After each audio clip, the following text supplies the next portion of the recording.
What is up, guys? Giants9001 here with another FIFA 17 tutorial. This was going to be a counter-attack tutorial, so it's going to go into detail on how to make sure that your players quickly attack, make those runs, and get in good positions for you to score those quick and effective counter-attack goals, guys.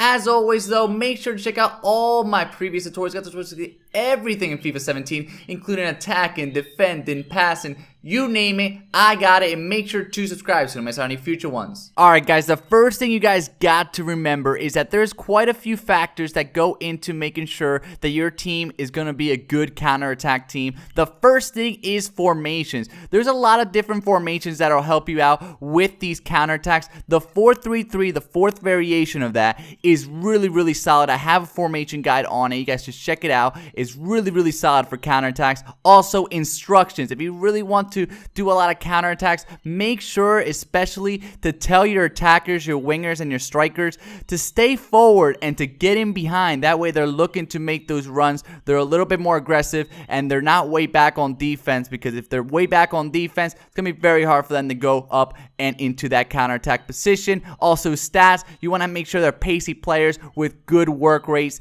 You want to make sure that their attackers, if they're too defensive, they're going to be far too back on the pitch, and it's going to be very difficult for your team to do counterattacks. And then, of course, custom tactics. You guys can check out my best custom tactics video where I talk about the custom tactics I like. It's really useful because they go and are much more aggressive and always looking to make runs. So if you see that your team's just not making runs, it could be because of one of these different factors.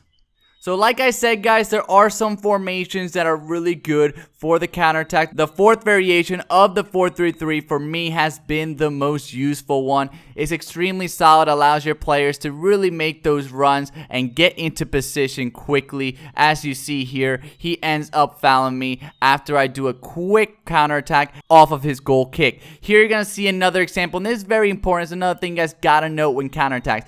Does not necessarily mean that there is no defense back there or that you're going full 100 miles per hour for it to be a successful counterattack. It just means that you're looking forward, you're pushing the ball up the pitch. You can take your time, you can pass horizontally, but you want to constantly be looking to push them forward, making runs, and calling your team to get into those open gaps and quickly attack them, catch them by surprise. Very important. To make sure you guys can do successful counterattacks, guys, make sure to tell them to do manual runs. So how do you tell them to make manual runs? You want to tap that LB button or the L1 button if you're on PlayStation a few times. The thing is, no touch dribblings with the same button, so you must tap it a few times. You'll notice if your team is actually making runs, if you're actually calling for those manual runs, if you see them pushing straight line ahead towards the goal. As you see here, a lot of times they'll have their hand out, as you're seeing here, and here you're seeing 4 different players making runs.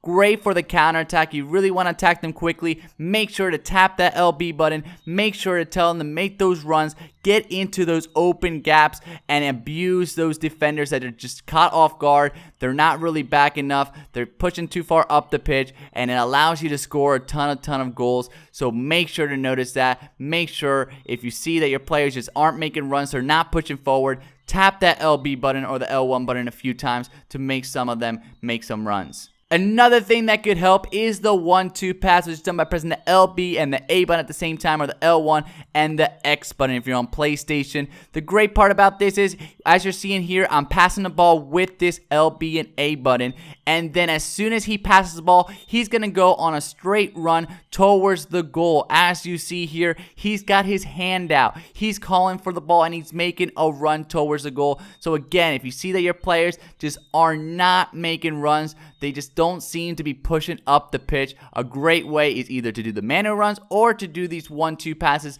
to ensure that they're making runs regardless of their stats, of their work rates. They're going to make the run if you do that 1-2 pass. A big tip I like to give people is to do skill runs when you're going to do these counterattacks. Here, I'm getting the ball off a corner pass, and I'm off to the races. I see a defender there. A lot of the times, yes, they're outnumbering me, but if I do a skill move and I'm able to get past one defender, that means there's one less defender I have to worry about, and that just gives times for the rest of my team to get into position to make runs while I'm doing these skill runs, while I'm doing these skill moves. I'm telling my teammates to make those manual runs and get into position, help me out, and go on that quick counterattack. And then finally, guys, here we're going to leave it off with this final example of me putting it all together. As you see here, again, off the corner pass, going very, very quickly, and I'm attacking, seeing that his defenders are out of position. Even though I only have 3 people back compared to his 4, I'm constantly attacking quickly, doing some skill moves to get by one guy, getting myself a huge gap right there, telling Ulsi to make a run by pressing that LB button, telling him to make the run, and then passing the ball to him. Again, guys, you want to do this sparingly in the game. Don't just continue to try to do counterattacks all game long. Do this once or twice to catch those defenders off guard. Thank you guys so much for watching. Click on one of these boxes to check out some of my other series, including the rest of my tutorials, my top 5 videos like my top 5 skill moves, my ultimate team videos, and my formation guides. And of course, click in the middle to subscribe so you don't miss out on any future tutorials or tip videos. Thank you guys so much.